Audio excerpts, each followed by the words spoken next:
প্রিয় অষ্টম শ্রেণী ছাত্রছাত্রীরা, আজ আমি তোমাদের এই অষ্টম শ্রেণীর যে মেন্টাল এবিলিটি টেস্ট তোমরা 2024 সালে পরীক্ষা দিতে চলেছ, সেই পরীক্ষায় বিগত 5টি সালে প্রশ্নগুলি আমি তোমাদের কাছে আলোচনা করছি।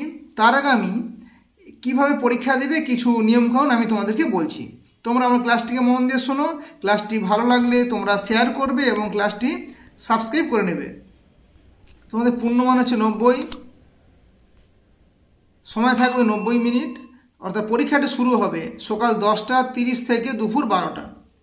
আর যেটা তোমরা মনে রাখবে যে প্রশ্নের উত্তরপত্র দেওয়ার পূর্বে নিম্নলিখিত নির্দেশগুলি তোমরা মন দিয়ে পড়বে এবং উত্তরগুলিকে তোমরা ওএমআর শিট তোমাদেরকে দেওয়া হবে, সেখানে পূরণ করে এবং উত্তরপত্রটাকে তোমাদের জমা দিয়ে দিতে হবে। তাহলে যেই তোমাদের 7টি জিনিস মনে রাখতে হবে যে এই পত্রে মোট 90টি প্রশ্নের উত্তর লিখতে হবে, প্রতিটি প্রশ্নের মান 1, সব প্রশ্নের উত্তর দিতে হবে 1। 2 হচ্ছে প্রশ্নপত্রে প্রতিটি প্রশ্নে 4টি সম্ভাব্য উত্তর অর্থাৎ এ বি সি ডি থাকবে। সঠিক উত্তরটি বেছে নিয়ে ওএমআর শিটের উত্তরপত্রে চিহ্নিত করতে হবে। ওএমআর শিটের উত্তরপত্রে সঠিক উত্তরটির পাশের যে বৃত্তে কালো কালি দিয়ে, যে কালো কালিটা মনে রাখবে, তোমরা কালো পেন নিয়ে যাবে, মানে কালো কালির পেন তোমরা নিয়ে যাবে, কালো কালির বল পেন তোমরা নিয়ে যাবে, দিয়ে এই ধরনের গোল করে, ধরো বি এরটা ঠিক তাহলে বিটা গোল করলে, ধরো ডি এরটা ঠিক ডিটা গোল করলে। আর কি, একটি নির্দিষ্ট প্রশ্নে একটির বেশি দুটো চিহ্নিতকরণ করা যাবে না, তাহলে এটা ভুল হয়ে যাবে। ধরো এই একটা প্রশ্নের যে উত্তর আছে, যে কোনো যেটা ঠিক হবে সেটাতেই তোমরা গোল করবে। ধরো এইটা গোল করলাম, আবার হঠাৎ করে মনে হলো যে না ডি এরটা ঠিক হবে, ডিটা গোল করলাম, তাহলে কিন্তু পুরোটাই কাটা। এটা মনে থাকে যেন। কোনো ঋণাত্মক মূল্যায়ন নেই। এটা মানে হচ্ছে ধরো তুমি বিএডটাই করেছো, দেখলে যে বিএডটা ভুল উত্তরটা ভুল, তাই বলে তোমার যে নাম্বারটা কমে যাবে তা কিন্তু নয়, এইটা নেই। তার পরীক্ষা কেন্দ্রের দায়িত্বপ্রাপ্ত যিনি থাকবেন মাস্টারমশাই, তিনি যখন শুরু বলবে তখন থেকে তোমরা উত্তরপত্র লিখতে শুরু করবে, তার আগে লিখবে না। ওএমআর শিটের উত্তরপত্র নির্দিষ্ট স্থানে তাদের নাম, রোল নাম্বার এগুলো নিয়ে লিখে পূরণ করতে হবে। একটা নির্দিষ্ট স্থানে ওএমআর শিটে এই ধরনের নাম, রোল এগুলো লিখে পূরণ করতে হবে। পরীক্ষা কক্ষ ছাড়ার আগে পরীক্ষককে ওএমআর শিটটা জমা দিবে, অর্থাৎ উত্তরপত্রটা জমা দেবে। তারপরে তোমরা এই প্রশ্নপত্র নিয়ে তোমরা বাড়ি আসতে পারবে, কিন্তু উত্তরপত্রটা জমা দিয়ে দিবে। এবার চলো কিভাবে আমাদের প্রশ্নটা আসছে এবং উত্তরগুলো আমরা দেবো কিভাবে। আমি তোমাদের এই 5টি সাল 19, 20, 21, 22, 23 এই 5টি সালের প্রশ্ন আলোচনা করে দিচ্ছি এবং উত্তর বলে দিচ্ছি। পাঠ্যবে কত নম্বর পৃষ্ঠে আছে সেটাও বলে দিচ্ছি। এখান দিয়ে তোমরা ভালো করে প্র্যাকটিস করো, দেখবে এর থেকে বহু প্রশ্ন আসবে, সেই সঙ্গে তোমরা প্রশ্নের ধরনটাও জেনে যাবে। চলো দেখে নেওয়া যাক তোমাদের 2019 সালে কী ধরনের প্রশ্ন এসেছিল। তোমাদের অন্যান্য সাবজেক্টগুলোও থাকবে, তোমাদের ভূগোলটাও থাকবে। তো রেপিতি বিযুক্তি রেখা যে দুটি স্তরের মধ্যে দেখতে পাওয়া যায় তা হলো কি, সঠিক উত্তরটি হবে যে ক্রোফের সীমা এবং নিফের সীমা।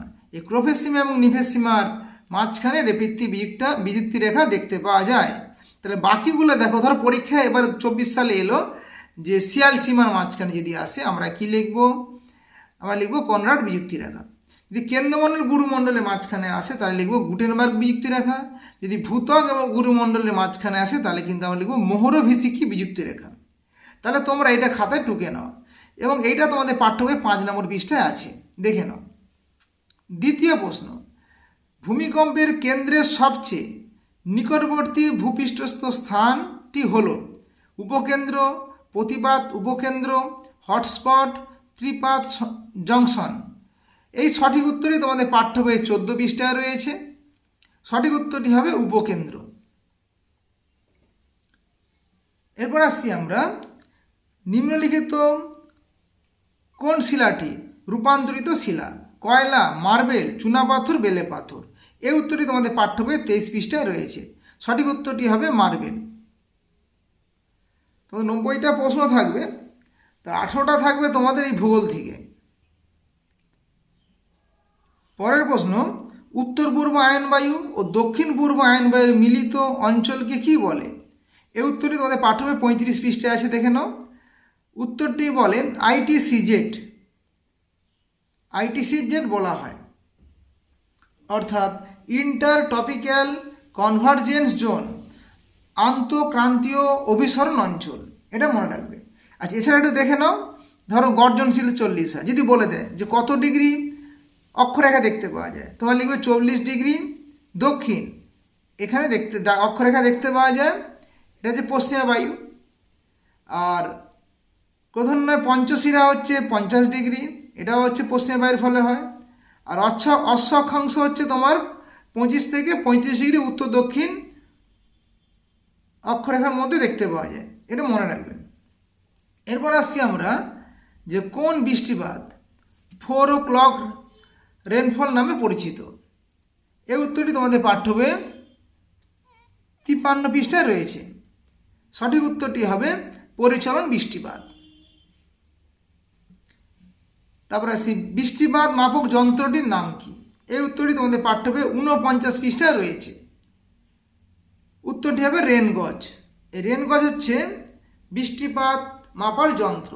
তাহলে বাকি এখানে যে যন্ত্রগুলি আছে সেগুলো জেনে নিই। ধরো সিসমোগ্রাফ, এটা হচ্ছে ভূমিকম্প মাপার যন্ত্র। ব্যারোমিটার, ব্যারোমিটার হচ্ছে বায়ুর চাপ। হাইগ্রোমিটার, এটা হচ্ছে বায়ুর আর্দ্রতা। এরপর আসছি ক্ষতিগ্রস্ত পরিবেশের নিজে থেকে পুনরুদ্ধার করাকে কি বলে। মানে ক্ষতিগ্রস্ত পরিবেশ নিজে থেকে যখন ঠিক হয়ে যায় তখন তাকে কী বলে। এই উত্তরে তোমাদের পাঠ্যবইয়ের 66 পৃষ্ঠায় রয়েছে। সঠিক উত্তরটি হবে যে হোমিওস্ট্যাটিক মেকানিজম। এটা তো দারুচিনির দ্বীপ কাকে বলা হয়। এই উত্তরটি তোমাদের বলা আছে যে 76 পৃষ্ঠায়। দেখো, দারুচিনির দ্বীপ বলা হয় শ্রীলঙ্কাকে। তারপরে আছে নিম্নলিখিত কোন অঞ্চলে নিরক্ষীয় জলবায়ু দেখা যায় না। এই যে না বলেছে, মাথায় রাখবে না, এই ছোট ছোট জিনিসগুলোকে মাথায় রাখতে হবে। তাহলে নিরক্ষীয় জলবায়ু দেখতে পাওয়া যায় না, এই উত্তরটি তোমাদের পাঠ্যবই 52 পৃষ্ঠায় আছে, দেখে নাও। উত্তর আমেরিকায় ক্যালিফোর্নিয়া নিরক্ষীয় জলবায়ু দেখতে পাওয়া যায় না। এখানে যে ভূমধ্যসাগরীয় জলবায়ু দেখতে পাওয়া যায়, কিন্তু ইন্দোনেশিয়ায়, আফ্রিকায়, জাইরে, দক্ষিণ আমেরিকার ব্রাজিলে এখানে কিন্তু নিরক্ষীয় জলবায়ু দেখতে পাওয়া যায়, একমাত্র ক্যালিফোর্নিয়ায় দেখতে পাওয়া যায় না। পরের প্রশ্ন, এক্সিমোদের শীতকালীন বাসগৃহকে কি বলে। এই উত্তরটি তোমাদের পাঠ্য 62 পৃষ্ঠায় রয়েছে। দেখো, ইগলু বলে, কারণ শীতকালে এরা বরফের তৈরি যে ঘর তৈরি করে তাকে ইগলু বলে।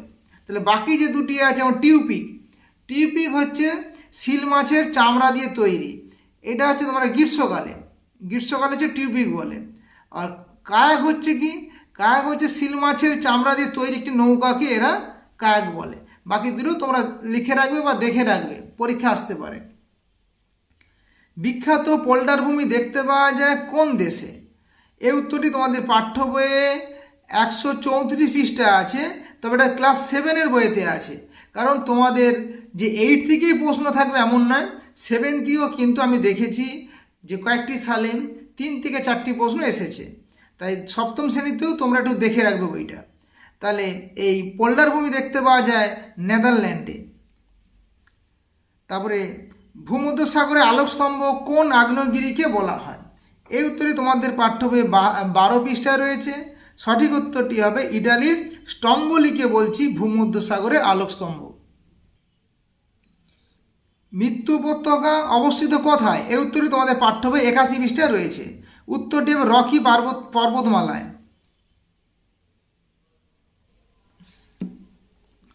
তবে বিখ্যাত নায়াগ্রা জলপ্রপাত যে দুটি হ্রদের মাঝখানে দেখতে পাওয়া যায়। এই উত্তরটি তোমাদের পাঠ্য বই 88 পৃষ্ঠায় রয়েছে। সঠিক উত্তরটি হবে ইরি ও অন্টারিও। দাগ দাও বা এটা লিখে নিতে পারো তোমরা খাতায়। তবে নিম্নলিখিত কোনটি নাতিশীতোষ্ণ তৃণভূমি। এটি তোমাদের পাঠ্য বই 103 পৃষ্ঠায় রয়েছে। সঠিক উত্তরটি হবে পম্পাস। পম্পাস হচ্ছে এটি নাতিশীতোষ্ণ তৃণভূমি, এখানে অপশানের মধ্যে। তারপরে আসি পৃথিবীর উচ্চতম হ্রদ টিটিকাকা, এটি কোথায় অবস্থিত। এটি হচ্ছে 94 পৃষ্ঠায় রয়েছে। এটি দক্ষিণ আমেরিকায় অবস্থিত। পৃথিবীর দীর্ঘতম ভঙ্গিল পর্বতমালাটির নাম কি। এটি হচ্ছে 95 পৃষ্ঠায় রয়েছে। এটি হবে আন্দিজ, হচ্ছে পৃথিবীর দীর্ঘতম ভঙ্গিল পর্বতমালা, এই আন্দিজ। এটা তোমাদের পাঠ্যের 95 পৃষ্ঠায় রয়েছে।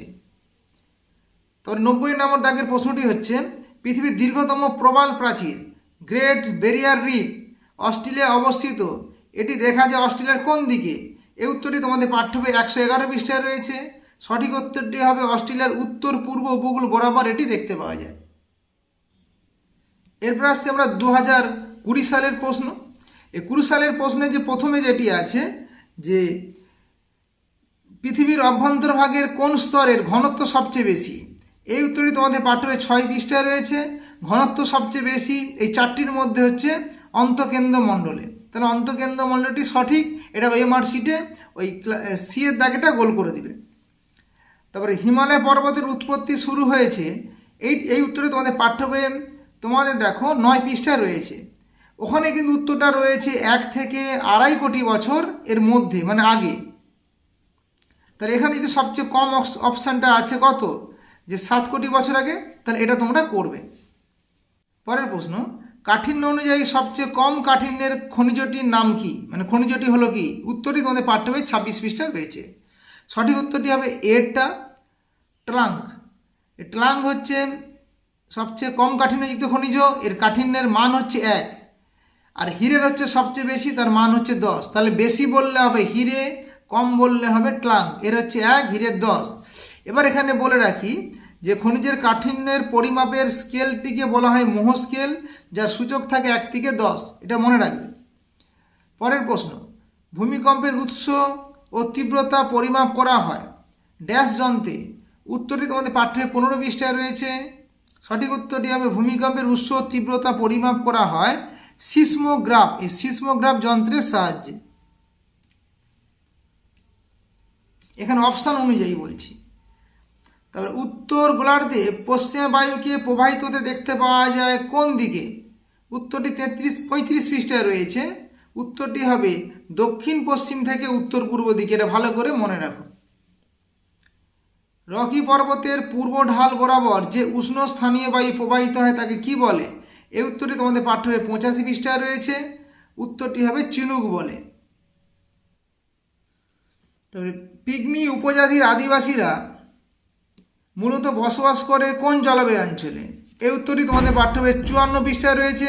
সঠিক উত্তরটি হবে নিরক্ষীয় বৃষ্টি অরণ্য অঞ্চলে বসবাস করে। তবে কোন বছর ভূপালে গ্যাস দুর্ঘটনায় বিপর্যয় ঘটেছিল?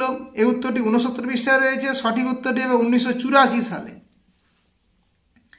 বাংলাদেশের সর্বোচ্চ শৃঙ্গটির নাম কি?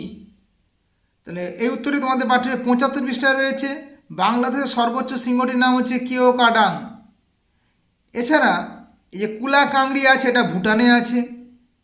তিরিচমির আছে পাকিস্তানে। পেট্রোতালা গালা আছে শ্রীলঙ্কায়। শুধু বাংলাদেশ না পড়ে অন্য দেশগুলো পড়লেও তোমরা এগুলো দেখে রাখো, লিখতে পারবে। কোন আগ্নেয়গিরিকে ভূমধ্যসাগরে আলোকস্তম্ভ বলা হয়? এই উত্তরটি তোমাদের পাঠ্য বই 12 পৃষ্ঠা রয়েছে। সঠিক উত্তরটি হবে লিপারি দ্বীপের স্তম্ভলিকে বলা হয়। এটা ইটালির দেশে লিপারি দ্বীপের স্তম্ভলিকে বলা হয়। এটা মনে রাখবে। আন্তর্জাতিক বিচারালয় কোথায় অবস্থিত? এই উত্তরটি তোমাদের পাঠ্য বইয়ে মানে ক্লাস 7ম শ্রেণীর 7-এর 136 পৃষ্ঠায় রয়েছে। সঠিক উত্তরটি হবে দি হেগ। এই দি হেগকে বলা হয় আন্তর্জাতিক বিচারালয়, মানে আন্তর্জাতিক বিচারালয় দি হেগে অবস্থিত। পৃথিবীর দীর্ঘতম রেলপথটির নাম কি? এই উত্তরটি তোমাদের পাঠ্য বইয়ের 63 পৃষ্ঠায় রয়েছে। ট্রান্স সাইবেরিয়ান রেলপথ হচ্ছে পৃথিবীর দীর্ঘতম রেলপথ। পরের প্রশ্ন, মৃত্যু উপত্যকা কোথায় অবস্থিত? এই উত্তরটি তোমাদের পাঠ্য বই 81 পৃষ্ঠায় রয়েছে। রকি পার্বত্য উপত্যকায় অবস্থিত। দেখেছো কেমন প্রশ্নগুলি কমন পাচ্ছ তোমরা। তারপরে পৃথিবীর কসাইখানা কাকে বলে? এই উত্তরটি তোমাদের পাঠ্য বই 89 পৃষ্ঠায় রয়েছে। সঠিক উত্তরটি হবে চিকাগোকে পৃথিবীর কসাইখানা বলা হয়। তারপরে গ্র্যান্ড চাকো বলতে বোঝায়? এই উত্তরটি তোমাদের পাঠ্য বই 97 পৃষ্ঠায় রয়েছে। সঠিক উত্তরটি হবে ক্রান্তীয় তিলভূমি অঞ্চলকে গ্র্যান্ড চাকো বলা হয়। তবে আর্জেন্টিনার রাজধানী নাম কি? এটি 105 পৃষ্ঠায় রয়েছে। সঠিক উত্তরটি হবে বুয়েন্স এয়ার্সকে বলা হয় আর্জেন্টিনার রাজধানী। তবে অস্ট্রেলিয়ার গ্রেট ব্যারিয়ার রিফ অবস্থান করেছে? এই উত্তরটি পাঠ্য বই আছে 111 পৃষ্ঠায়। সঠিক উত্তরটি হবে উত্তর পূর্ব উপকূল বরাবর। তাহলে ভারতের নিজস্ব জিপিএস ব্যবস্থার নাম কি? উত্তরটি হবে IRNSS। এরপর আসছি তোমাদের আমি 2021 সালে, তোমাদের 2021 সালের প্রশ্নতে আসছি, যে মেন্টাল এবিলিটি টেস্ট 2021 সালে ক্লাস 8-এর তোমাদের ভূগোলের প্রশ্নগুলো আমি আলোচনা করছি। দেখো, শিয়াল সীমাস্তরের মাঝখানে বিযুক্তি রেখাটির নাম কি? এই উত্তরটি তোমাদের পাঠ্য বইয়ে 4 পৃষ্ঠায় রয়েছে। শিয়াল সীমার মাঝখানে আছে কনরাড বিযুক্তি রেখা। এছাড়া বাকিগুলো জেনে নাও, যেমন লেম্যান বিযুক্তি রেখা হচ্ছে অন্তঃকেন্দ্রমণ্ডল আর বহিকেন্দ্রমণ্ডলের মাঝখানে আছে।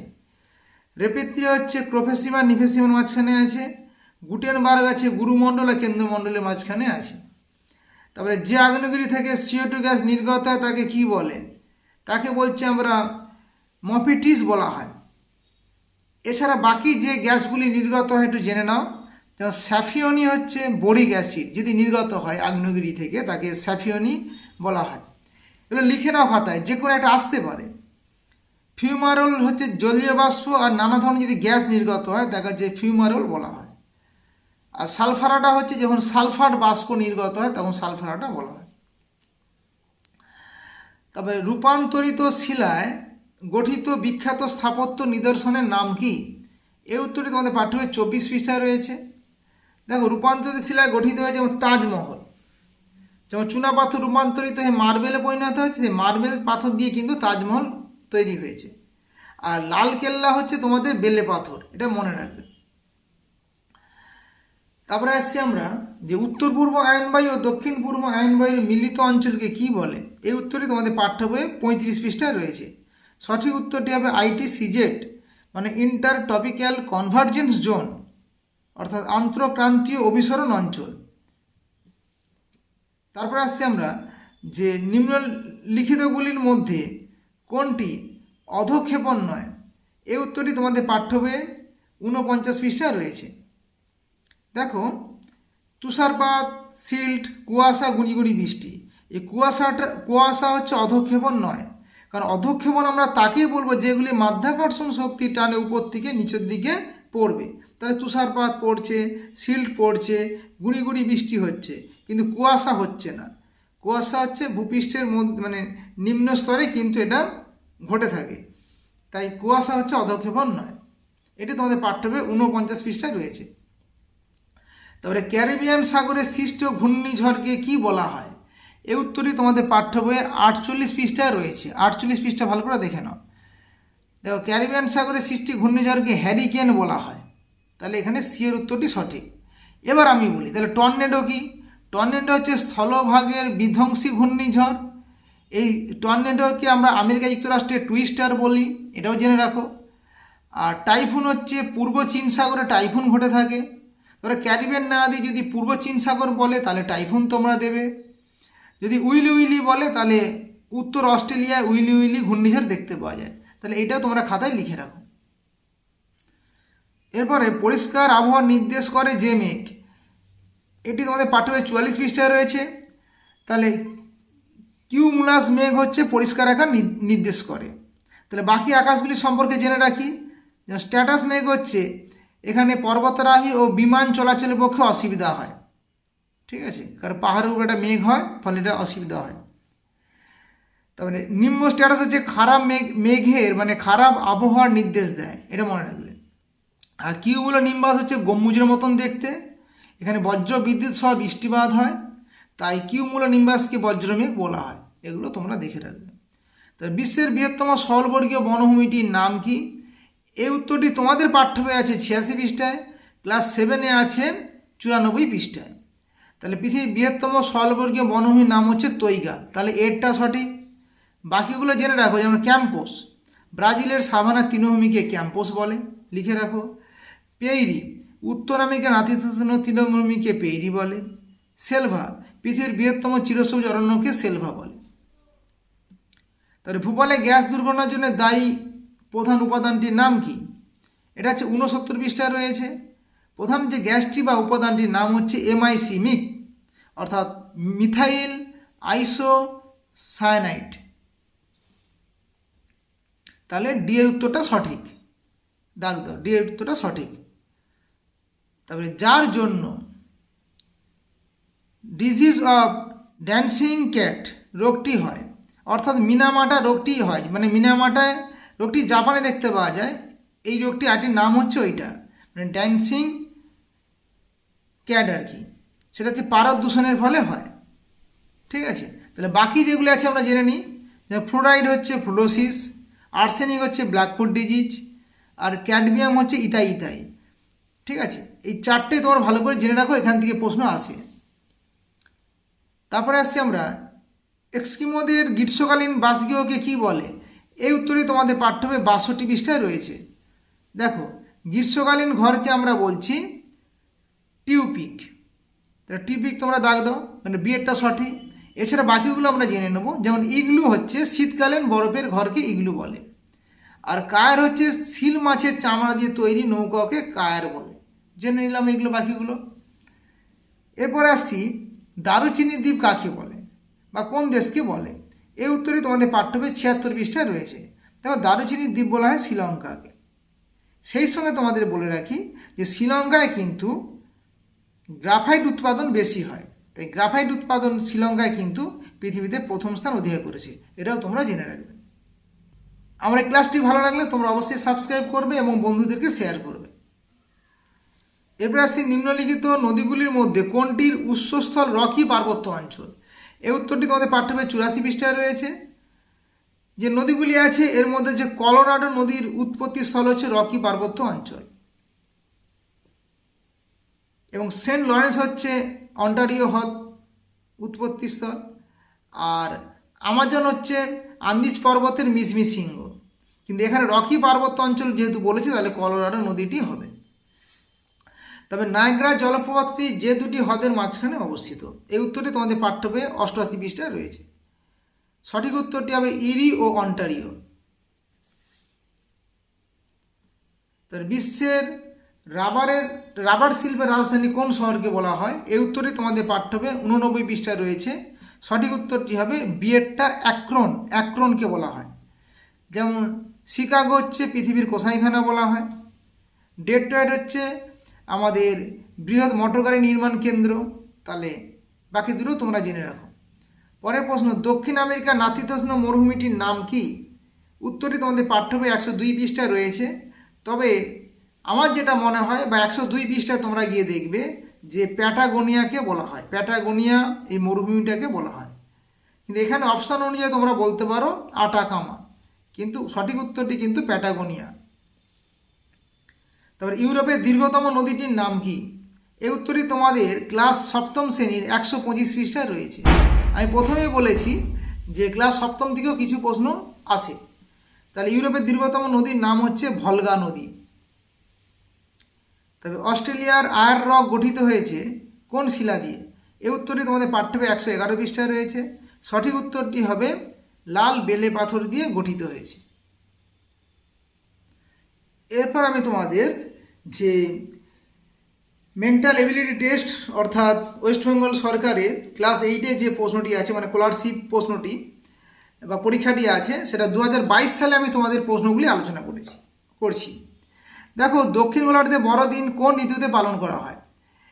এই উত্তরটি যদি তোমাদের ক্লাস 8-এর ১০৭ পৃষ্ঠায় এবং ৭ম শ্রেণীর ১৪ পৃষ্ঠায় রয়েছে, তাহলে সঠিক উত্তরটি হবে গ্রীষ্মকালে।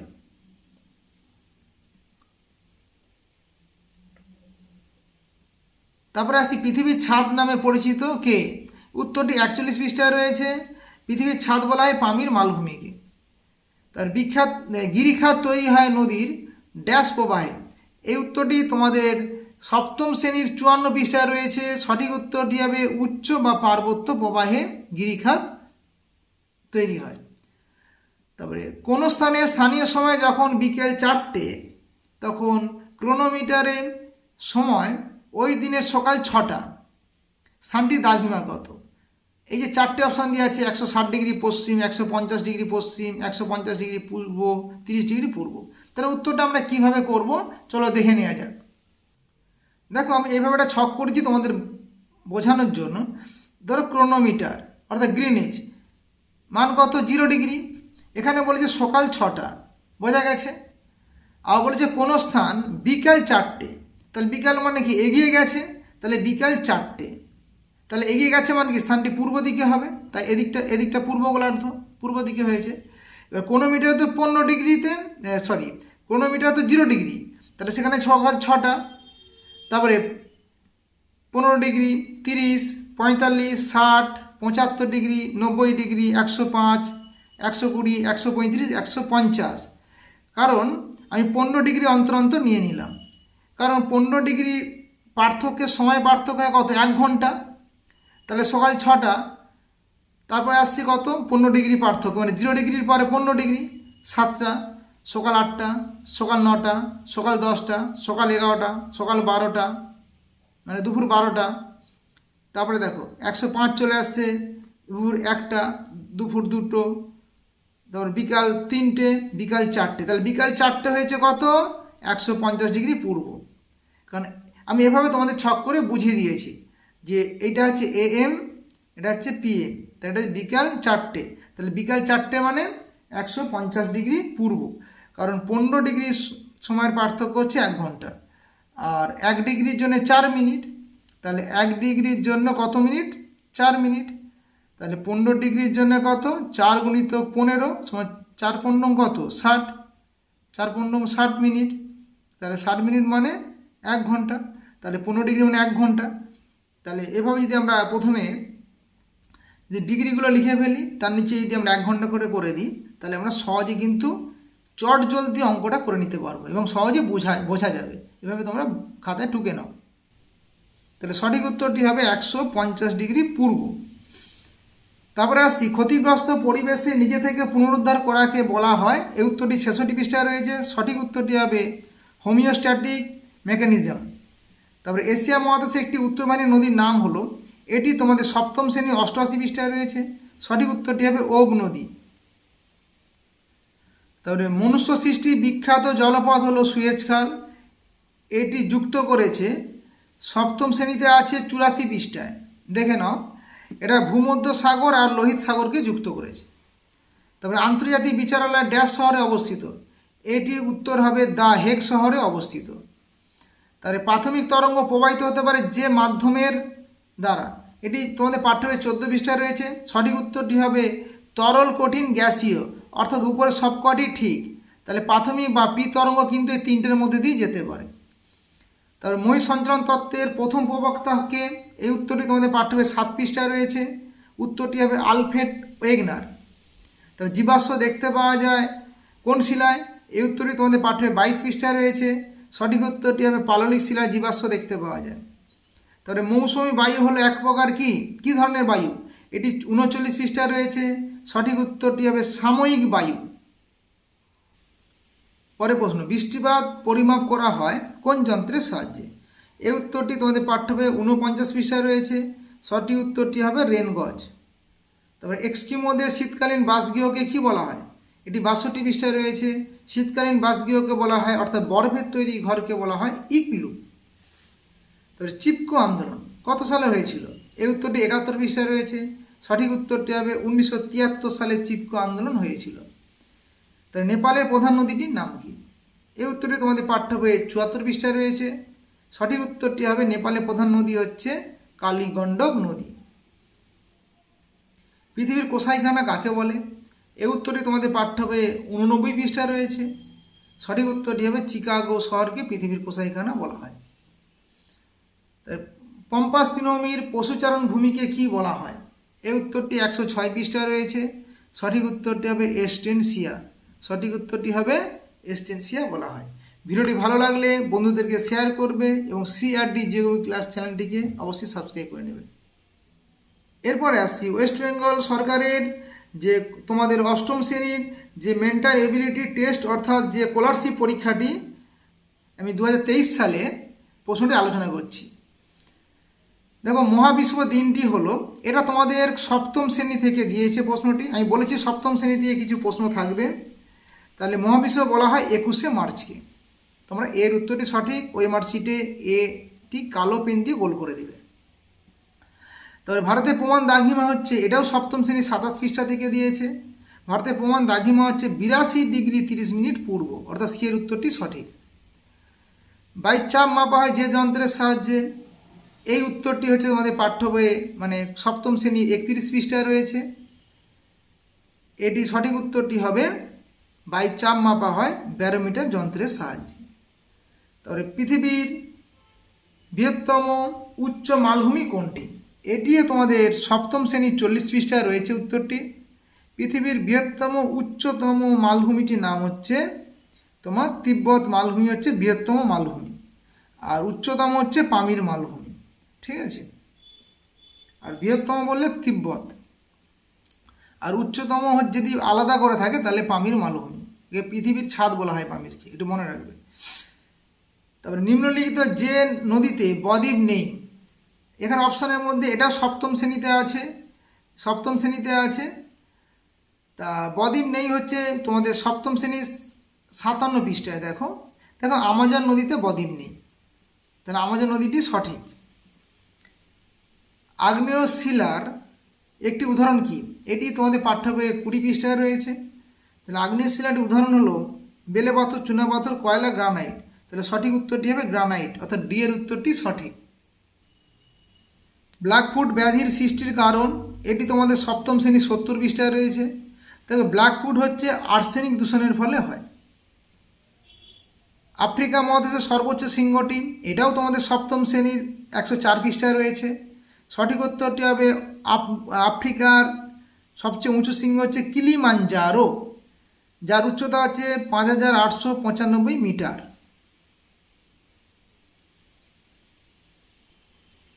কয়টা হাজার হ্রদের দেশ কাকে বলা হয়? এই উত্তরটি তোমাদের পাঠ্য বইয়ে 124 পৃষ্ঠায় রয়েছে।